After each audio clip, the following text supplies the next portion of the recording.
देश की सभी पार्टियां राजनीति में महिलाओं की भागीदारी बढ़ाने का एक मत से समर्थन करती हैं।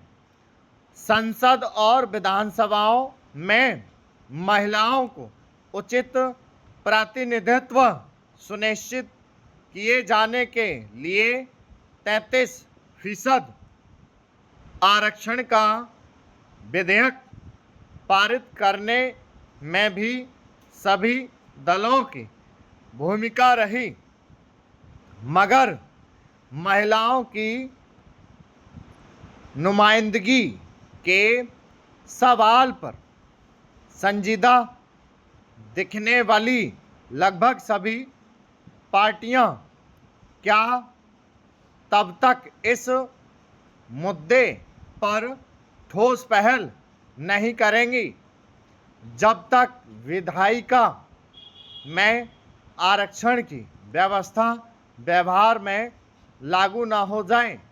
आखिर क्या वजह है कि देश में लोकसभा या फिर विधानसभा के लिए जब भी चुनाव होते हैं तो उसमें पर्याप्त संख्या में महिलाओं को टिकट देने को लेकर ईमानदार इच्छा शक्ति का अभाव दिखता है।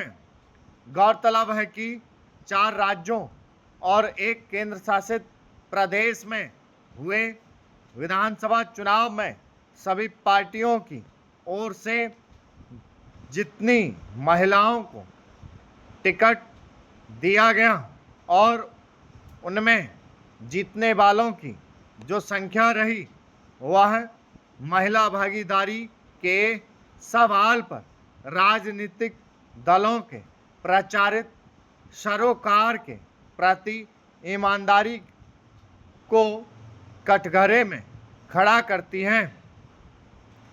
दरअसल पश्चिम बंगाल, तमिलनाडु, केरल, असम और पुदुचेरी में हुए चुनाव के दौरान कुल 824 सीटों पर चुनाव हुए। उनमें जीत हासिल करने वाली महिलाओं का अनुपात बेहद कम रहा। नतीजों के मुताबिक इन 5 प्रदेशों कुल 5% सीटों पर ही महिलाएं चुनी गईं। राज्यों में अलग अलग पार्टियों ने महिलाओं को टिकट देने में भी अपने घोषित सरोकारों के उलट रवैया अपनाया।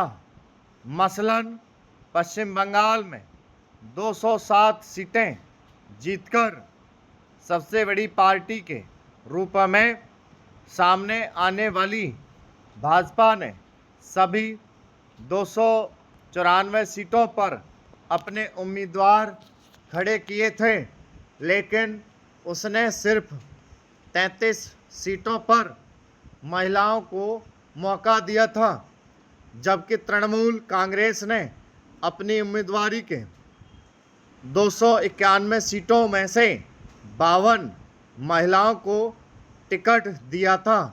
नतीजतन राज्य की कुल सीटों में से सिर्फ 10% महिलाएं जीत सकीं। दूसरी ओर तमिलनाडु की राजनीति में एक बड़ा बदलाव हुआ, जहां सबसे बड़ी पार्टी के रूप में उभरी टीवीके 234 सीटों पर चुनाव लड़ी, लेकिन उसने सिर्फ 24 महिलाओं को उम्मीदवार बनाया था। असम में फिर से जीतने वाली भाजपा और उसके सहयोगी दलों ने 126 सीटों में से केवल 6 महिलाओं को टिकट दिया। केरल में जीत हासिल करने वाली यूडीएफ ने सिर्फ 10 महिलाओं को मौका दिया। जाहिर है तकरीबन सभी पार्टियों ने महिलाओं को उम्मीदवार बनाने में कोई खास उत्साह नहीं दिखाया। स्टॉप।